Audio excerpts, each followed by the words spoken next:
Hey, Will, I've always operated under the assumption that internal PCIe-based capture cards were superior to external USB-based devices. Well, you know what we always say here at PC World? What? Assuming makes an out of you and me both. Wait, so you're saying I'm wrong? Always be testing, that's what I say. I wanted to find out which was better, because there's two things that are happening. One is that PCI Express slots are increasingly precious these days. There's fewer and fewer on modern motherboards, and it feels a little silly to burn a PCI Express slot on a capture card if a USB device will work just as well. Two is that internal PCI Express capture cards are really unevenly supported in Linux. And since 2025 is the year of Linux, I wanted to see if the USB ones work better, as the Linux community says that they do. So we tested two things. One is, can you actually play games in a preview window on your desktop, not using the pass-through, with a USB external card, a USB external device, just like you do with a PCI Express internal card, which seemed like a crazy idea to me. Mm-hmm. And two, how do they run in Linux? All right.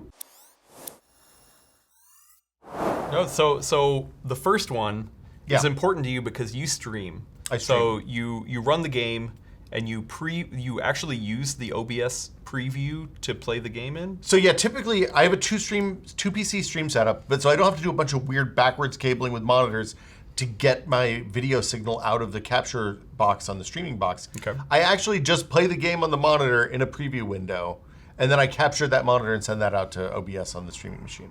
Now, it's worth mentioning, I don't play fighting games. I don't play stuff that requires frame perfect timing. I do play platformers and roguelikes that require a fair amount of precision, but they're more forgiving than your Street Fighter or something like that, where you're dealing with getting the per frame blocking and stuff like that.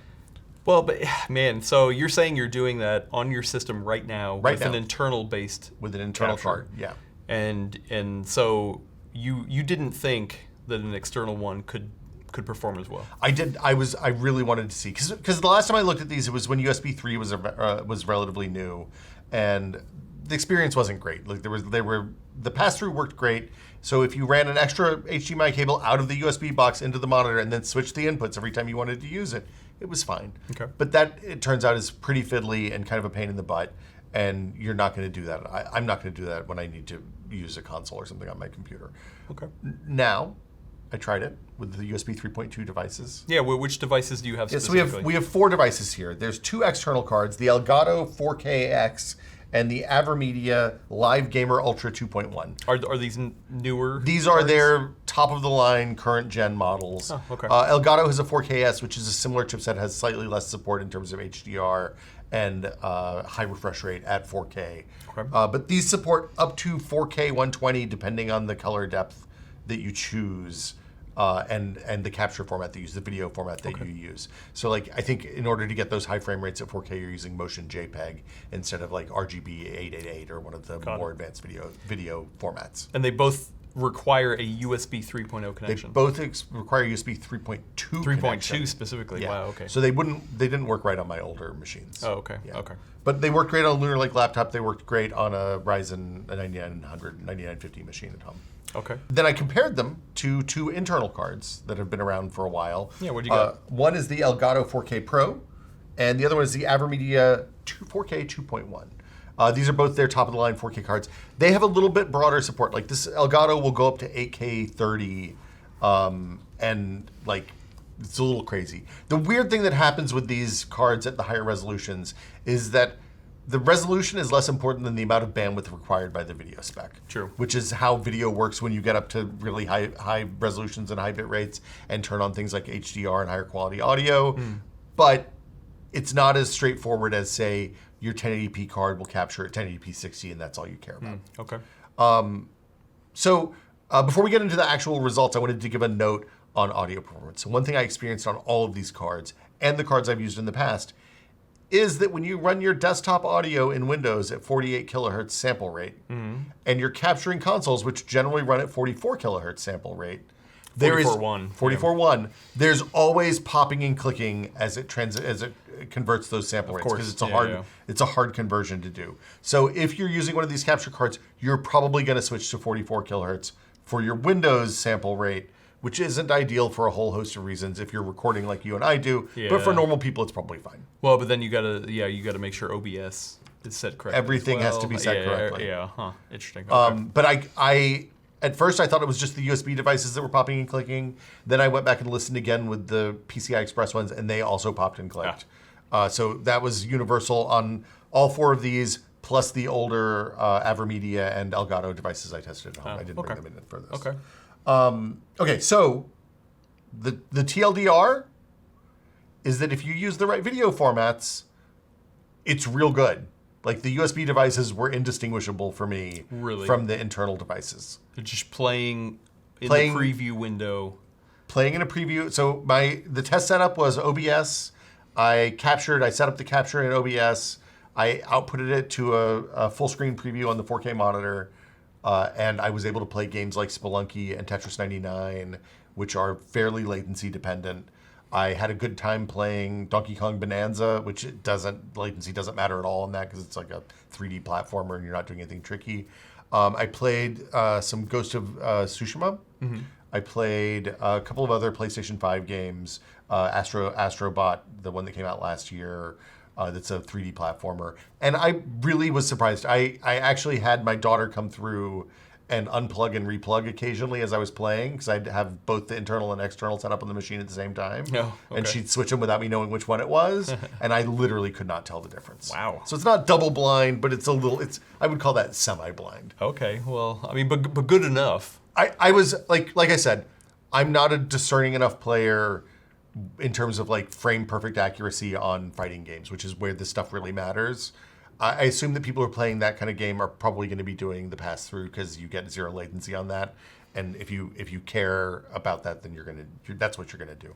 For me, playing, like I said, Spelunky 2, Tetris 99, Yotai, which the parry system in Yotai you can set to, or not Yotai, Tsushima, you can set the parry system to be pretty tight timing windows. And I even played a little bit of Bloodborne, was able to do parries and dodges and all the stuff that you need to do there.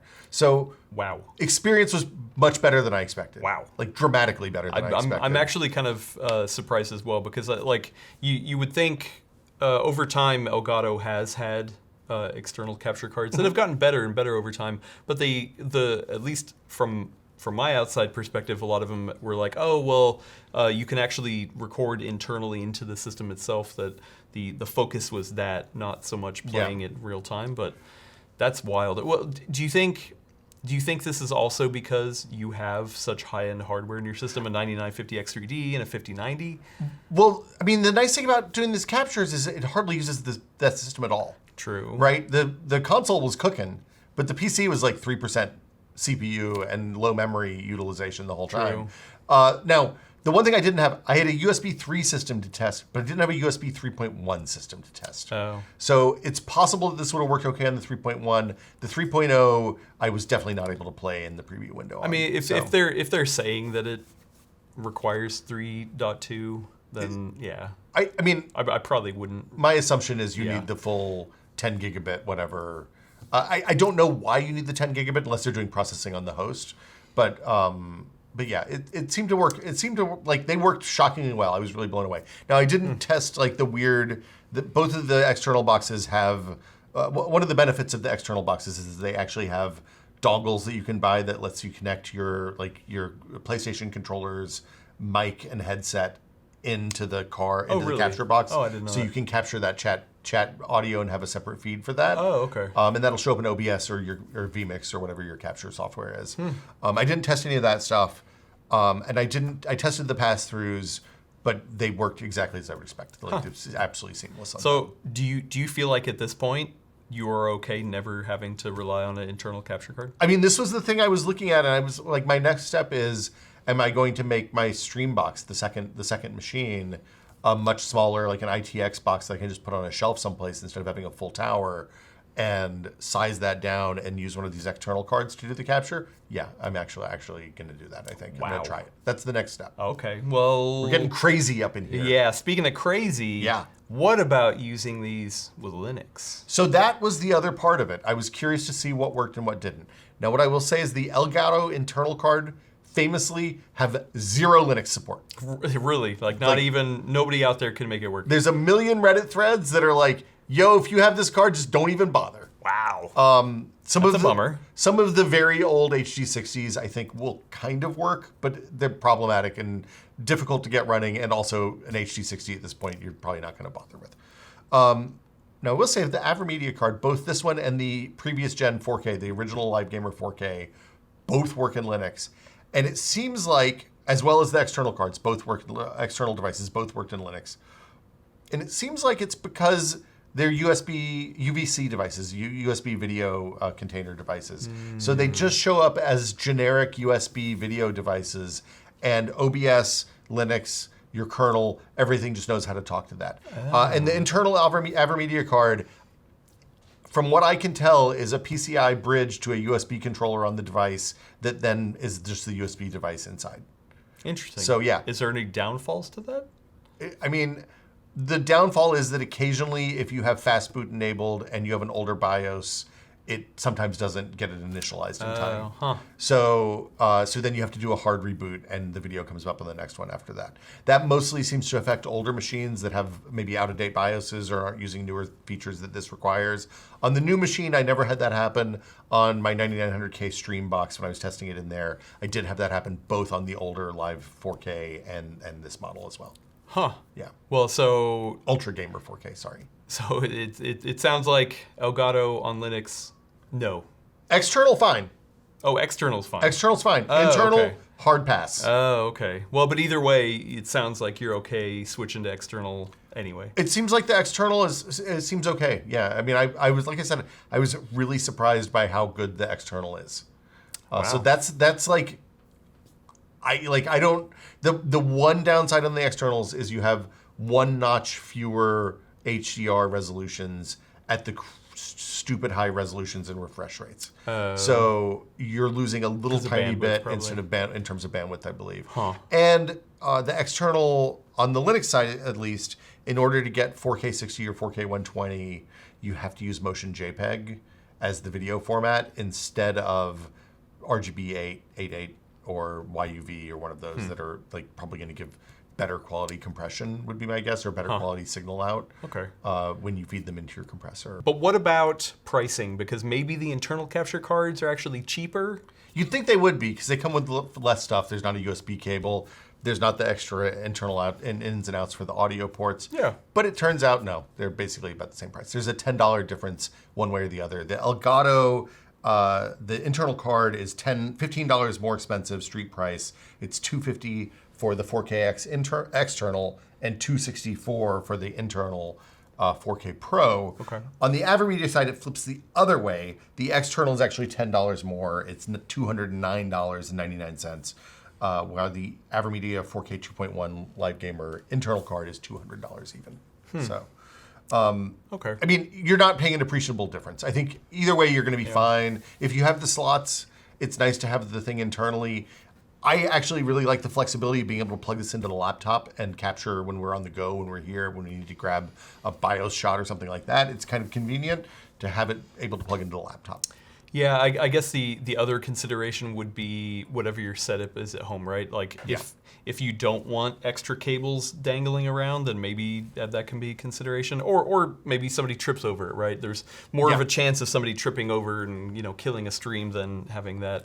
But I mean, yeah. For me, I'm probably just going to nano tape up the thing on the side of the box and leave it plugged in there and call it a day. Okay, wow, that's crazy. So not only are you switching to external capture, you might be switching your capture box to Linux. I mean, we talked about it in the Dual Boot Diaries a little bit the last couple of weeks. I think it's time. I think let's do it. Wow. Yeah. Okay. Are you shocked as well? I'm shocked. You seem shook. I'm shook. Yeah. I'm shook. I'm sorry. I didn't mean to rock your world today, Adam. Yeah. This is horrible. Horrible. Internal, external, it doesn't matter anymore. It doesn't matter anymore. Next thing you know, they're going to be making external video cards. It's madness. Nah, it won't Cats happen. and dogs living together. If only eGPUs would take off the way external captures have. There you go. If you want to see more testing about game capture stuff, PC gaming hardware, all that fun stuff. Any PC myths that you want to see busted? Busted. Maybe call us. Yeah, then get down in the comments. Let us know down there. While you're down there, be sure to subscribe here on PC World for more PC hardware and software goodness. We'll catch you in the next one. Bye.